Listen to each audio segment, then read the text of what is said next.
As Chicago sought to establish itself as an important American city, it saw the world's Columbian Exposition as an opportunity to bring itself to the forefront for culture, science, and history. Daniel Burnham, a classically trained architect, brought his vision to the fair, marking it as a white city, and transformed Jackson Park into a Greco-Roman city with faux marble facades holding the treasures of Chicago. One of these buildings, the Palace of Fine Arts, has lasted 101 years, but has taken many names and is now known as the Chicago Field Museum. This museum, named after the donor Marshall Field, was established in 1894 as a primary exhibit of the World's Fair. Its founding embodied the purpose of the accumulation and dissemination of knowledge and the preservation and exhibition of artifacts illustrating art, archaeology, science, and history. However, after the fair, the Jackson Park Palace of Fine Arts was crumbling, as the faux marble buildings weren't built to last. In 1907, Marshall Field hired Daniel Burnham once again to construct a new building after he fell in love with the design of the White City, and Burnham broke ground in Grant Park to establish a permanent home for the Field Museum's collection. Field wanted Burnham to recapture the essence of the Columbian Exposition by incorporating its classical elements in the new building. And thus, Burnham and his partner Pierce Anderson designed the museum in classical revival style. Burnham took inspiration from the king of Athens, Pericles, who wanted to rebuild Athens in order to reinstate its cultural and architectural significance.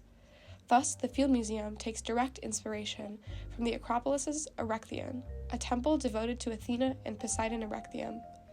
It includes columns, pediments, an entablature, and a wide staircase leading to the main entrance, and even the Erechtheion's famous caryatids, which act as columns in the facade. Unlike the Palace of Fine Arts, however, this building was made to last, and was built almost entirely of Georgian marble. Eventually, the Field Museum was recognized in 1975 by the Register for National Historic Places for its achievements in architecture.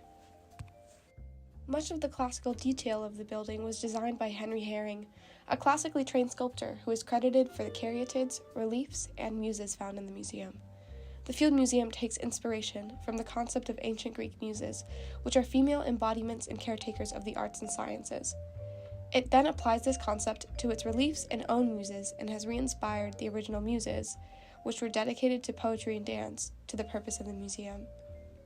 The reliefs feature women dressed in traditional Greek attire and represent important areas of study to the museum: geology, botany, anthropology, and zoology. The interior of the Field Museum was based on the Acropolis's Parthenon, and it works in tandem with the Erechtheion-inspired exterior to act as an homage to the Acropolis in general.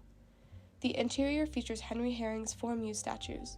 The muses displayed represent disciplines important to the museum's mission: record, research, the dissemination of knowledge, and science. The rest of the interior is built as a maze to guide visitors through the exhibits in an organized manner, and is often updated depending on what is on display at the time.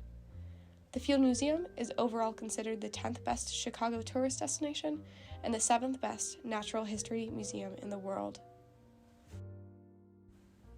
Marshall Field, Daniel Burnham, and Henry Herring all reimagined ancient Greek imagery and ideals to disseminate knowledge, anthropology, and beauty, encompassing the mission of the World Fair and continuing to establish Chicago as a great American city.